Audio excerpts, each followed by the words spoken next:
Yo, this is Multiplier, and I'm going to show you how to process your drums, and specifically how to process the kicks and the snares. And basically, you don't want to process them, and this is because there are so many sample packs out there with hundreds and hundreds of really well processed drums out there. And if you're spending maybe 20 minutes trying to pick out a kick drum, why would you then want to go ahead and process it?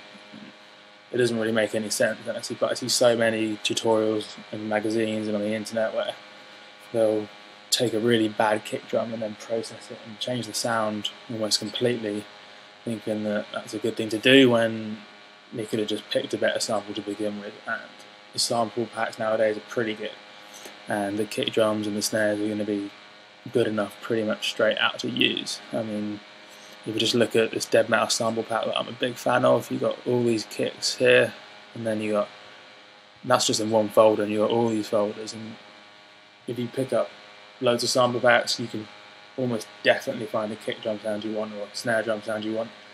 And if you've got a sound in your head, there's almost certainly a sample out there that has that drum sound, and if there isn't, it's probably not suitable. So yeah, don't process your drums. It's not necessary. It just wastes time. It's not creative. It's like an exercise in sound engineering. It's not really necessary. However, what you do want to do is mix them together. So I will show you how to mix the kick drum and the snare together, because if they're not mixed together, you're either going to have to turn the volume of the whole track down, or it's going to be messy with the frequencies clashing. So I'll quickly show you what to do. So we've got a kick drum over here from the Dead Mouse sample pack, and a snare drum similarly, which I picked earlier. And we've got a simple normal drum pattern in dance music. And that's your basic building blocks behind house and techno and all sorts of stuff. So on the snare drum, what I've done is I've high passed all the low frequencies that you see here. I've stacked up a high pass filter, so it's a really steep cut, and I've left it around 75 Hz, and that's cutting out all the sub frequencies which you get with the kick.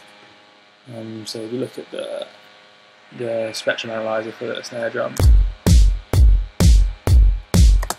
you see that everything's happening around somewhere between 100 Hz and 200 Hz, and that's where snare drums are. And you don't need the sub frequencies for snare drums. That's what the kick drum's for. So high pass all the sub frequencies out of the snare drum. That's really important, and it's kind of a beginner tip, but if you're new to producing, you just won't know to do that. So yeah, high pass all the low frequencies out.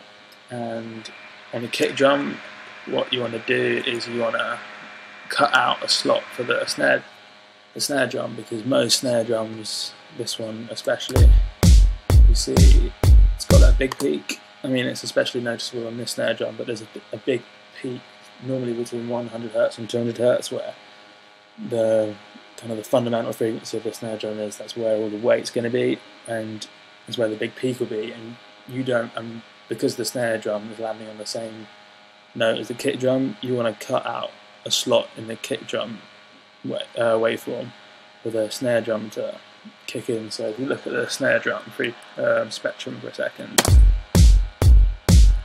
and then hold your mouse over it, you'll see the peak's around 172 Hz, around there.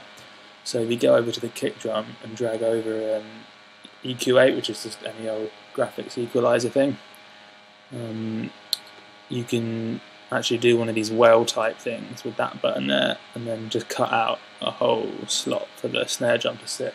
And if you look at the spectrum analyzer, you can and turn off the EQ8 and turn it off and on again, you can actually see where the 172 Hz bit has been cut out. See that bit down there? That little trough there isn't there when we turn off this EQ8. See, it's not there anymore. Turn it back on. It's there again, and that's basically cutting out part of the kick drum frequency to leave room for the snare. And because you're only cutting out a little bit, and you can narrow or widen the well with that Q thing, you're only cutting out a little bit. It's not going to radically change the sound of the kick drum. You probably won't notice it, and it allows the kick drum and the snare to land on the same note and not just have frequencies piling up and it sounds horrible. And it's a pretty basic idea behind mixing, and the same thing applies for all your other drums. But yeah, it's just something to think about. So yeah, well, my phone got a text message or email. Okay, ignore that. Basic idea: don't process drums. Don't worry about taking a bad sample and compressing it and EQing it and doing all that stuff. Just get a load of really professional, decent sample packs, however you like. You can buy them or Google them and get some decent drum samples, drag them in, because it's not creative making a drum sample, it's just sound design. And yeah, although you don't need to process them, do make sure you mix them together by EQing out certain frequency ranges that you don't need, so they all kind of sit together. And cool. That's pretty much the end of things. My name is Multiplier. Check me out on my Facebook page and my YouTube page. I try and do these tutorial things as regularly as I can, and I'm producing a load of tracks, so you can find out about them on my SoundCloud or Facebook page too. Sweet, have fun, yeah.